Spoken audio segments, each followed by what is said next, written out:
어떻게 매기겠어요? 달무리, 그다음 은하수 이거 값을 어떻게 매기겠어요? 그러니까 가장 귀한 거를 우리가 그 공짜로 쓰고 있기 때문에 언어를 선택하고 배치하고 이런 거에서 좀 안이해지는 그런 면도 있지 않나 하는 생각이 듭니다. 그러니까 뭐 그런 시어 사전 그래가지고 거기에 이렇게 값을 한번 이렇게 매겼으면 뭐 그런 뭐 농담입니다만 그런 생각이 들 때도 있어요. 근데 이제 이제 언어의 대한 감각 얘기가 나왔는데 시라고 하는 것이 저는 어떤 효용성의 문제에서 가장 고급인 어떤 형태는 그냥 존재하는 시, 그게 아닌가 이런 생각이 듭니다. 우리가 수평선이 무슨 말을 한다면, 수평선이 입이 있어서 어떤 말을 하고 있다면, 자기 존재를 주장하고 있다면 우리의 상상력이 굉장히 제약될 거예요. 구름이 입이 있어서 어떤 말을 한다면 굉장히 제약될 겁니다. 나무도 마찬가지고. 나무 아무 말 안 하잖아요.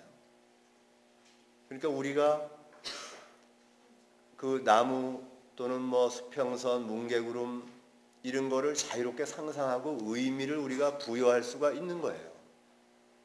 왜냐하면 의미가 규정된 것이 아니기 때문에, 그냥 존재하기 때문에. 우리나라 시인 중에서는 어떤 그런 작업을 그래도 김춘수 시인이 좀 하지 않았나 하는 생각이 듭니다. 그러니까 의미를 배제하면서, 뭐 그 사람 무의미시다 그랬습니다만, 의미를 배제하면서 그냥 존재하는 것. 그게 저는 독자에 대한 배려가 깊은 작품이라고 생각해요. 제가 생각하는, 그러니까 저는 시를 어디까지를 제 거라고 생각하냐 하면 발표하기 이전까지, 그까지가 저의 거라고 생각해요. 왜냐하면 시라는 것도 어떻게 보면 시인이라고 하는 존재도 언어의 어떤 요리사예요. 혀를 위한 예술이 없지만 언어의 요리사입니다. 맛을 내야 돼요. 작품에 맛이 없으면 그건 좀 문제가 있어요. 마치 이제 훌륭한 주방장이 여러 재료를 가져다가 맛을 내는 것처럼. 근데 그 맛이 없으면 누가 음식점에 가겠어요? 근데 맛을 잘 보는 사람은, 그러니까 가장 바람직한 만남은 아주 탁월한 주방장과 뛰어난 미식가가 만나는 거예요. 혀의 미식가가 아니면 뭐 간장게장이 뭐 여러 가지가 있죠. 아무거나 먹으면 되죠. 근데 미식가들은 맛을 알거든요. 그래서 비싸도 그런 집을 막 찾아다니는 거예요. 저는 작품도 그런 언어의 요리사 같은 게 돼야 되지 않나, 우리가 그런 생각을 하고요. 또 하나는 작품이, 아까도 얘기했습니다만, 작품을 우리가 내놓는 방식에서 프리즘처럼 내놔야 되지 않나 하는 생각을 합니다. 이건 뭐냐면, 프리즘은 그냥 무색 투명하죠. 하지만 그것이 어떤 햇빛을 만났을 때 분광을 해요. 그러면서 스펙트럼이 생깁니다. 저는 작품이라고 하는 것에, 작품이 뭐 OX도 아니고 사지선다도 아니고 그런 거잖아요. 근데 우리가 무슨 많은 시험들 이런 거를 보면은 OX라든지 사지선다에서 선택하든지 그런 교육을 많이 받았어요, 저희가. 저는 그렇게 생각해요. 작품이라고 하는 것이 프리즘처럼 존재할 때 어떤 눈 밝은 독자가 이렇게 그 작품을 딱 만났을 때 빨간색이 나올 수도 있어요. 난 빨간색을 봤는데, 어떤 사람은 난 보라색을 봤는데, 어떤 사람은 난 푸른빛을 봤어. 나는 초록빛을 봤어. 그런 작품. 그러니까 카프카 작품에 대해서 그 후세 사람들이 뭐 정신분석학적으로 접근할 수도 있고, 문체론으로 접근할 수도 있고, 신학적으로 접근할 수도 있고, 뭐 사회적으로 접근할 수도 있고, 뭐 여러 가지 아니겠어요? 그게 어떤 게 옳고 어떤 게 그런 거겠어요. 저는 그 평론가들한테도 그런 얘기를 하니까, 내가 본 거를 자신 있게 써라.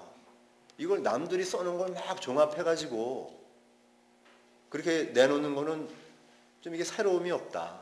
그리고 새로운 그 시선도 아니고, 그리고 한 작품의 그 풍요라고 하는 건 그런 다양한 스펙트럼이 주는 풍요로움이거든요. 그래서 사실은 한 작품을 가지고 난 이렇게 봤어, 난 이렇게 봤어. 이게 같을 수도 있고, 뭐 공유되는 부분도 있고, 다른 부분도 있고, 그런 것들을 늘어놓았을 때 그 작품이 얼마나 풍요로워지겠어요. 그래서 저는 작품도 가능하면 어떤 그 수평선이나 뭉게구름이나 나무나 조약돌이나 또는 어떤 눈짓이나 이런 것처럼 좀 말을 안 하고 그냥 좀 존재하게 하고 독자가 스스로 이렇게 느끼도록 그렇게 썼으면 좋겠어요. 근데 이제 우리가 이제 이 참고서라는 게 있잖아요. 또 이제 시 같은 경우는 이제 해설이라는 게 있잖아요. 그러니까 해설을 보고, 해설은 그 사람이 본 어떤 색깔이에요. 그러면 그 해설을 먼저 읽고 작품을 보면 그 사람의 그 시각을 통해서 그 작품만을 이해하게 됩니다. 그래서 저는 사실은 그냥 작품을 먼저 읽는 것이 바람직하지 않나 하는 그런 생각이 들고요. 그리고 우리가 작품을 만들 때, 그러니까 저는 이제 아까 요리 얘기가 또 나옵니다만, 음식점에 가면 참 싫은 것 중에 하나가 그거예요. 그러니까 오리고기를 먹으러 왔는데, 뭐가 붙어 있어요, 옆에. 보면은 이게 뭐 동의보감에 나오는데, 이게 뭐가 좋고, 콜레스테롤이 없고, 뭐 단백질이 많고, 뭐, 하여튼 몸에 좋은 걸 잔뜩 써놓은 거예요. 그러면 그런 정보를 통해서 그거를 먹어요. 오리고기를 먹어요. 그거는 음미하는 거하고는 좀 다르거든요. 우리가 먹는 것 중에 그런 거 많죠. 이거 뭐 비타민 C가 많다.